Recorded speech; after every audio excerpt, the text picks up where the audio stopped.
So what would you make of this particular move? Is there something to celebrate about?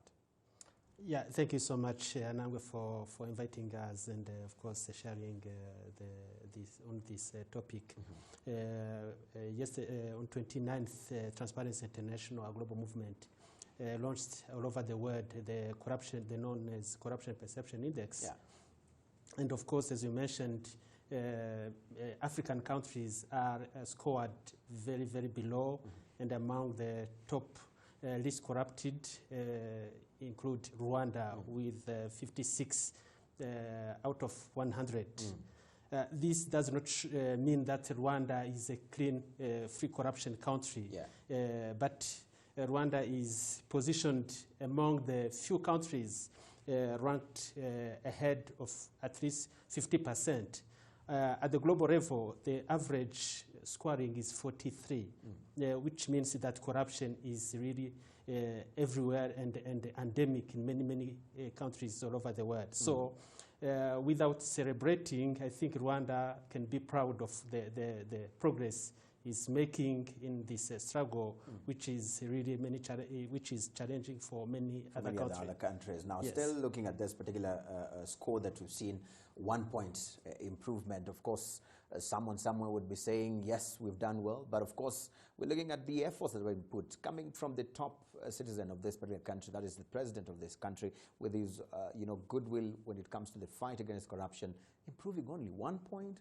How do you explain this to people who are strong, people who are proponents of corruption, who are hating corruption in this sense?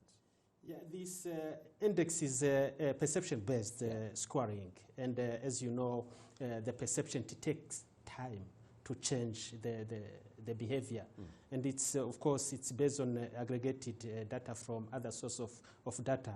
From one former lead expert in developing CPI called Johan Grafs, he says that an improvement of 1% is equal to about 1.5% of increase of direct investments. And it's also equal to an increase of 4% of income for household.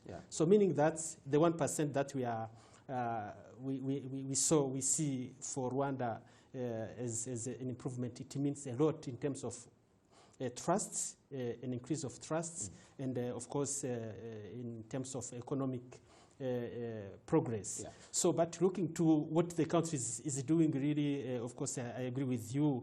It's not at the level of the effort made in the country. When you compare this result. Now, let's talk about this dragon, that is corruption, that every country has been struggling to slay. In Kenya, for instance, the government there has, increased its momentum in the fight against graft, but it's still dropped as well.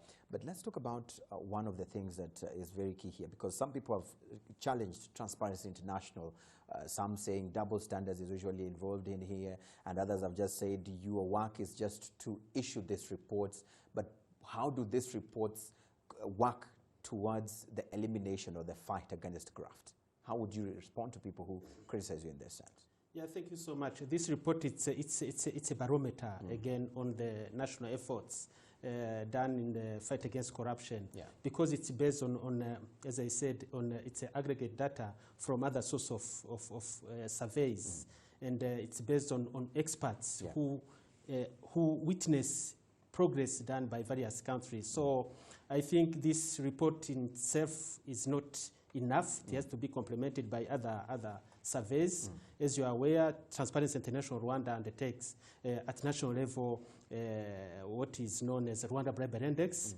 What is very interesting is to see the last report we published, majority of Rwandans said corruption is keeping decreasing, which is coming to really to ascertain the findings of Corruption Perception Index as published by So moving forward then, when you're looking at this index that keeps coming, I think every year we've been seeing it coming in on and off.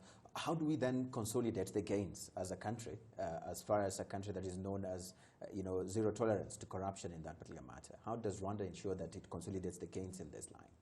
I think from each report, the various stakeholders, especially at national level, gain some lessons. For example, the recent reforms which were introduced for example, in terms of the law punishing corruption, now it has been really tightened in terms of making very costly the corruption practices in Rwanda.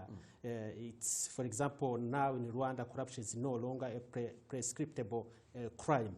So as long as you have misused public funds, as long as you are prosecuted for corruption, you will end by facing the courts. So and every time when there is such report, there is time to reflect on what is going well, and of course address or find strategies to close the loopholes. And this is probably the best lessons, best practices in Rwanda, which is combined, of course, as you mentioned, by the high level political will. I personally am witnessing here at national level how all stakeholders are engaged, are involved in the fight against corruption. It's really the real struggle. Right, but this doesn't mean that there is no corruption in Rwanda, because we've seen you've been able to mention the figures, which I mentioned earlier on, but also you've pointed fingers at several institutions.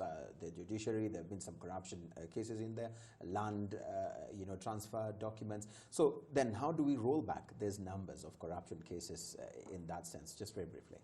Yes, when we release our report, we really show where there are loopholes for corruption.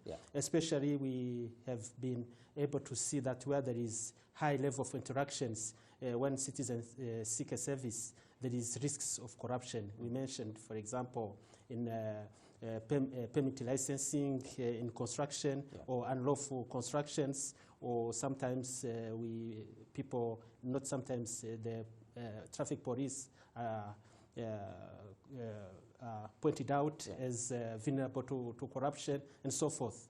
When such figures come out, concerned policymakers approaches Transparency International-Rwanda to discuss and to see how jointly we can put in place strategies. And among others, there are, for example, service charters which are developed jointly, outreach campaign to mobilize citizens to report. So yes, from the cases we collect, we receive on corruption at the national level, they are used to improve the systems related to the prevention and fighting corruption. Right, so if Rwanda was a student that you're sponsoring in school and brought you this report card, would you be able to say, very good, well done, or what would you be reporting back? On a good track, on a good track. On good track. Yes. You will try to see me.